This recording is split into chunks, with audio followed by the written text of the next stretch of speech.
Hello students, তোমাদের সকলকে স্বাগত জানিয়ে আজকের ভিডিও শুরু করছি। আজকের ভিডিওর বিষয় 2025 মাধ্যমিক গণিত সাজেশন। এখানে আজ আমি তোমাদের তিনটি অঙ্ক কোয়াড্রেটিক ইকুয়েশনের উইথ ওয়ান ভ্যারিয়েবলের তিনটি অঙ্ক, গুরুত্বপূর্ণ তিনটি অঙ্ক দিয়ে সমাধান করে দেখিয়ে দিয়েছি। তাহলে চলো বেশি দেরি না করে ভিডিওটি শুরু করা যাক। নাম্বার ওয়ানের অঙ্কটি বলা হচ্ছে x to the power cube -4x² - x + 1 সমান within bracket x+2 to the power cube সমীকরণটিকে সাধারণ দ্বিঘাত সমীকরণের সাধারণ রূপে প্রকাশ করে x² x ও x টু দি পাওয়ার 0 এর সহগ লিখি। সমাধান কিভাবে করেছি দেখো। X to the power cube -4x² - x +1 সমান within bracket x+2 to the power cube. এটাকে বাঁ দিকে লেফট হ্যান্ড সাইডে যা আছে তাই রেখে দিলাম সমান। এইবারে x+2 to the power কিউবকে a+b এর হোল কিউবকে ফর্মুলায় ফেললাম, a two the power cube +3a² b +3ab² +b cube. তাহলে এখানে a বলতে x আর b বলতে 2, তাহলে x to the power cube বলতে x³ +3a² b, a বলতে 3x², b বলতে 2, 3 2 6x² হলো। ওই রকম 3ab² 3x into 2 2 4 12x +2 two the power cube 8। বা এইবারে এই যে বাঁ দিকে যা আছে সেটা রইল, আর ডান দিকের সংখ্যাগুলিকে বা পদগুলিকে বাম দিকে আনা হলো। তাহলে এখানে x to the power cube আর ডান দিকের x to the power cube নিয়ে আসা হলো -x to the power cube. এখানে বাম দিকে আছে -4x² আর এই ডান দিকের +6x²টা হয়ে এলো বাম দিকে -6x²। ওই রকমভাবে -x +12x এদিকে এলো -12x হলো, +1 তার পাশে +8টা এদিকে এলো -8, সমান চিহ্নের ডান দিকে কিছুই থাকলো না অর্থাৎ 0। বা এবার x to the power cube -x to the power cube কেটে গেল, প্লাসে মাইনাসে +x to the power cube -x কেটে গেল। এইবারে -4x² আর -6x², অর্থাৎ দুটি একই চিহ্ন তাই হলো মাইনাস, তাই মাইনাস দুটো পরম মান দুটি যোগ হলো -10x²। এখানেও তাই দুটি একই চিহ্ন আছে, ঋণাত্মক চিহ্ন আছে, সেই জন্য পরম মান দুটো যোগ হয়ে যাবে, মাইনাস বসে 13x। আর এখানে মাইনাস চিহ্ন বড়, তাহলে +1 -8 মাইনাস চিহ্ন কত বড় 7, তাহলে -7 সমান 0।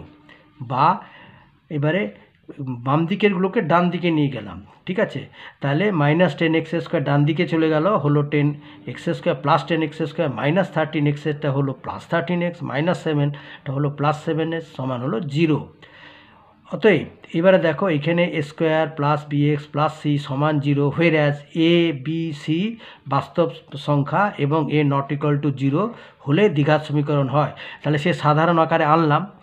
এইবারে x² এর সহগ হলো কত 10, আর x এর সহগ কত হলো 13, আর 7 x0 মানে কি, 7 মানে কি x0, 7 মিনস হচ্ছে 7 into x to the power 0 1, 7 into 1 মানে x টু দি পাওয়ার 0 মান 1, সেই জন্য এখানে মনে ধরে নিতে হবে যে 7 into 1 7 into x to the power 0, তাহলে x টু দি পাওয়ার 0 সহগ হলো 7।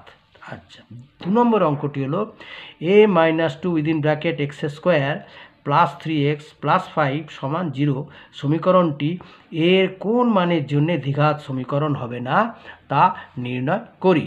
আচ্ছা, সমাধান এখানে লিখলাম, অঙ্কটি লিখলাম within bracket a-2 into x² +3x +5 সমান 0 সমীকরণটি দ্বিঘাত সমীকরণ হবে না যদি x² এর সহগ 0 হয়। সেক্ষেত্রে কি হবে, 0 হলে 0 ইন্টু x² 0 হয়ে যাবে, সেক্ষেত্রে x² এর মানটি না থাকায় সমীকরণটি রৈখিক সমীকরণে পরিণত হবে। তখন হয়ে যাবে কি 3x + 5, এটি একটি রৈখিক সমীকরণ, দ্বিঘাত সমীকরণে থাকবে না। অর্থাৎ a-2 সমান 0 হলে a সমান 2 হয়। এখানে ওই সমীকরণটিতে এ জায়গায় 2 বসাও, তাহলে 2 - 2 within bracket into x² +3x +5 সমান 0, और 2 - 2 0 ইন্টু x² +3x +5 সমান 0 বা 0, और এখানে 0 ইন্টু x² 0 আর রইল না, তাহলে কি হলো 3x +5 সমান 0। এটি রৈখিক সমীকরণ, আগে বললাম এটি রৈখিক সমীকরণ, এটি দ্বিঘাত সমীকরণ নয়। অতএব এর মান 2-এর জন্য এটি দ্বিঘাত সমীকরণ নয়। ঠিক 3 নম্বরের অঙ্কটি হলো কে এর মান কত হলে x² প্লাস kx প্লাস 3 সমান 0। দ্বিঘাত সমীকরণের একটি বীজ 1 হবে, হিসাব করে লিখি। সমাধান: x² প্লাস kx প্লাস 3 সমান 0 দ্বিঘাত সমীকরণের একটি বীজ বলে দেওয়া আছে 1। সুতরাং সমীকরণটিতে x এর মান 1 বসিয়ে পাই। সমীকরণটি কি? x² প্লাস kx প্লাস 3 সমান 0। তাহলে x এর জায়গায় কি বসালাম? 1 এর স্কোয়ার বা 1 এর whole square plus k into 1 plus 3 সমান 0।